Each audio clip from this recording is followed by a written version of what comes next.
सभी युवाओं के लिए एक पहचान है रामचंद्र जी का नाम। और मंत्री जी राजस्व एवं परिवहन मंत्री माननीय गोविंद सिंह राजपूत जी ने काफ़ी अच्छी व्यवस्था की है। यहाँ पे पानी की व्यवस्था की है, प्रसाद की व्यवस्था की है। और आज बागेश्वर महाराज जी की कथा सुनने के लिए कम से कम 2.5 और 3 लाख के समथिंग आदमी सुने और अपना जीवन के लिए उन्होंने उज्जवल बनाया।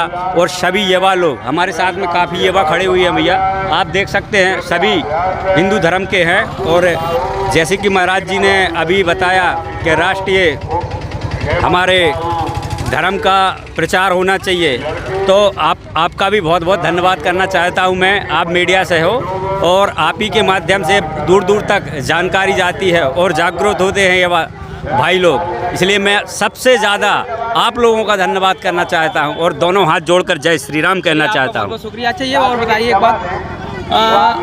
बात और चल रही है महाराज जी, हिंदू राष्ट्र होना चाहिए, क्यों होना चाहिए आपके साथ? संख्या हमारे भारत में हिंदुओं की ज़्यादा हैं और हिंदू लोग जैसे कि अपेक्षा की जाए मुसलमान लोगों की, तो इनमें ना कई प्रकार की दिक्कतें होती हैं। ये 3-3 4-4 शादी करते हैं। हिंदू लोग एक ही शादी में संतुष्ट रहते हैं और अपना परिवार अच्छे संस्कार देते हैं। इसलिए मेरा मानना है कि गुरुजी का कहना सबसे उत्तम चीज़ है और ऐसा होना चाहिए।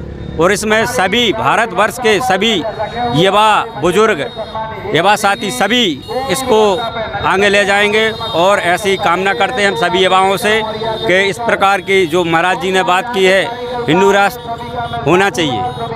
अच्छा, तुमने अभी मूवी आई है द केरला स्टोरी, पता होगा शायद आप? जी जी सुना मैंने। उसमें धर्म को मतलब बदला जाता है, कई हिंदू लड़कियां हैं मुस्लिम धर्म में कन्वर्ट करी जा रही हैं। जी जी जी, जो कि हकीकत है। जी जी, क्या कहना चाहेंगे इस पर आप? ये तो गलत बात है भैया, ये कभी हुआ होगा लेकिन अब सब जागृत हो गए हैं, अब ऐसा नहीं होना चाहिए। और मैं तो यही कहना चाहता हूं कि जो हिंदू हैं यदि किस तरह से रोक लगाई जा सकती है? इस पे इस प्रकार की रोक लगा सकती है कि यदि हिंदू है और मुसलमान अपने धर्म में तब्दील करना चाहते हैं तो वो हिंदू ही नहीं होगा जो मुसलमान में कौम में जाएगा। वो हिंदू है, उसको मरना जायज़ पसंद रहेगा लेकिन दूसरी कौम में नहीं जाना पसंद करेगा, जो सत्ता हिंदू होगा।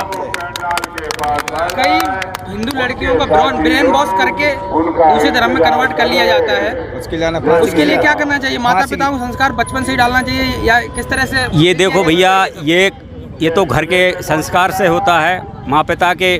और ये जो अपने बड़े जैसे बागेश्वर महाराज धीरेन्द्र शास्त्री जी अभी आपको कथा के माध्यम से बता रहे हैं, जागृत कर रहे हैं, तो जागृत होना चाहिए।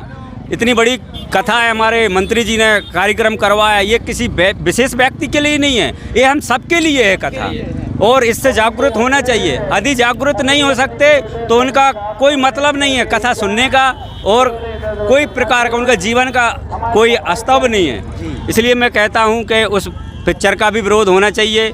काफ़ी अपने हॉलीवुड की पिक्चर है हिंदुओं की, अब वो क्योंकि पी के पिक्चर बनी थी उसमें भोलेनाथ जी का उनने एक मजाक उड़ाया था, तो अपने भारत देश की पिक्चरें नहीं चले, साउथ की पिक्चरें क्यों चलती हैं? क्योंकि उसमें बहुत अच्छा कल्चर है और बहुत अच्छा उनका पहनाव ओढ़ाव बहुत अच्छा रहता है। एक मार्गदर्शन के लिए पिक्चर बनाते हैं, मम्मी को कैसा मानना चाहिए, बहन को कैसा मानना चाहिए, उनसे प्रेरणा मिलती है। इसी प्रकार के मैं कहता हूँ पिक्चर आप बना सकते हो या कोई भी कार्यक्रम कर सकते हो, उससे प्रेरणा मिलना चाहिए और हिंदुओं को जागृत होना चाहिए। आज के टाइम पे सबसे बड़ा एक क्वेश्चन निकल के आ रहा है जी, क्या जनसंख्या पर रोक लगाई जानी चाहिए या नहीं? नहीं, देखो जनसंख्या पर रोक लगाना चाहिए क्योंकि आपके 4 बच्चे रहेंगे तो आप उनको संस्कार नहीं दे पाओगे, क्योंकि एक दुबई जा रहा है, एक बेंगलोर जा रहा है, एक कहीं जा रहा है। यदि 2 बच्चे रहेंगे तो उनको जो अपने मंगलवार के दिन कीर्तन होता है, आदमी बोलेंगे बेटा आप कीर्तन में जाओ, दूसरे वाले को नहीं बोलेंगे, वो विदेश से आएगा बोलेगा नहीं नहीं मम्मी प्लीज़ मुझे टाइम नहीं है, एक्चुअली मैं बहुत व्यस्त हूँ, बेबी बोलेगा, गर्लफ्रेंड को बेबी बोलेगा। और ये जो 2 बच्चे गांव पे रहेंगे उनके परिवार के साथ में रहेंगे तो जय श्री राम बोलेंगे और बड़े प्यार से संस्कार में ढल जाएंगे और उसका बहुत ज़्यादा बेनिफिट मिलता है। एक विशेष मजहब के लोग जनसंख्या रोकने पर रोक लगाते हैं कि नहीं होना चाहिए, क्या कहना चाहेंगे? नहीं, किस तरह से इसको करें? उसको रोकना चाहिए।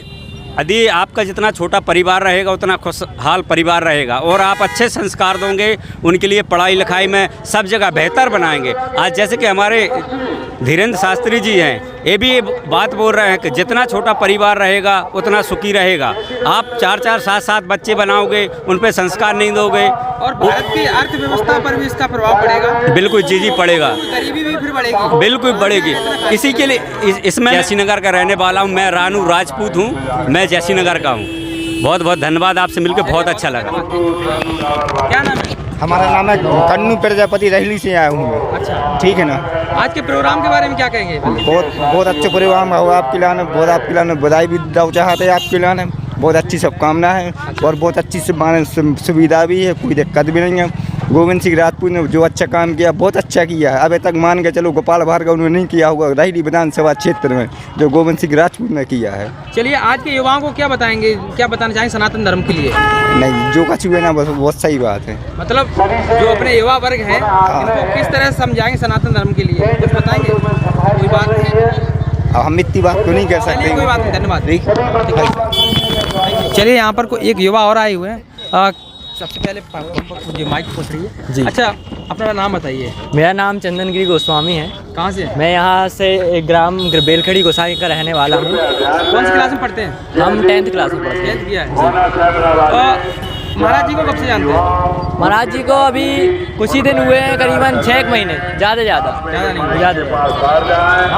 आजकल के युवा वर्ग जो है ना, हाँ, वो पूजा पाजी पे कम मतलब विश्वास करता है। हाँ। क्या लगता है आपको, क्यों कम करता है? वो इसलिए कम करता है क्योंकि कुछ ऐसे गुरु हुए हैं जो पहले, जिनने विश्वास जता के भी अंधविश्वास किया है, फिर आदमी मतलब धोखा दिया है आदमी को। हाँ। तो इसलिए उनका जो श्रद्धा हट गई है। पर ये जो बागेश्वर धाम वाले जो गुरुजी हैं, इनने हिंदू राष्ट्र बनाने का जो प्रण लिया है, हाँ। वो बहुत ही महत्वपूर्ण है और हम लोग को सभी को उनका साथ देना चाहिए। बिल्कुल। क्योंकि भगवान कोई भी हो, गुरु हो, लेकिन सबने अपना अपना ज्ञान दिया, पर वो हिंदू राष्ट्र के लिए कुछ करना चाहते हैं तो उसके लिए अपन को उनका समर्थन करना चाहिए। कई विरोधी भी हैं और वो विरोध कर रहे हैं कि धर्म तो बहुत सारे हैं भारत में, तो हिंदू राष्ट्र ही क्यों करें अपन? अब इतना तो अपनी उम्र भी नहीं है जितना अपन बता सकें, पर हम ये मानते हैं कि आपकी क्या सोच है? क्योंकि आजकल का जो युवा वर्ग है, हमारी ये सोच आप है, देश का भविष्य हो, आगे चल के आप ही कुछ बनोगे, जी, जी। मंत्री, IPS, IAS। तो आपको क्या लगता है, आपके थोड़े विचार तो होंगे? हमारा तो विचार यही है कि हम कट्टर हिंदू हैं, हमें हिंदू राष्ट्र चाहिए। अच्छा, बस, क्योंकि हम और भी धर्म के ऊपर विश्वास कर चुके हैं, पर वो सब धोखा देने वाले हैं। हमने भी बहुत से देखे हैं ऐसे, इसलिए हमने आज ये प्रण लिया है कि भैया जो महाराज जी बता रहे हैं वो अपन को करना है और हिंदू राष्ट्र में हमको सब समर्थन देना है। आपके हिसाब से लगभग कब तक हो जाना चाहिए हिंदू राष्ट्र? अब वो भगवान जब कृपा कर देंगे, बालाजी जब कृपा कर देंगे, कृपा कर देंगे, लेकिन आपकी भी तो कोशिश रहेगी उसमें। तो आपके हिसाब से कुछ तो सोचा होगा कब तक होना चाहिए, क्योंकि एक प्रण भी तो लेना पड़ता है कि कोई काम करते हैं। जल्द से जल्द होना चाहिए, जल्द से जल्द होना चाहिए। अब सीमा तो अपन बता नहीं सकते हैं, पर जितना भी हो भगवान की कृपा करते जल्दी से जल्दी हिंदू राष्ट्र। धन्यवाद, थैंक यू सर। किस वजह से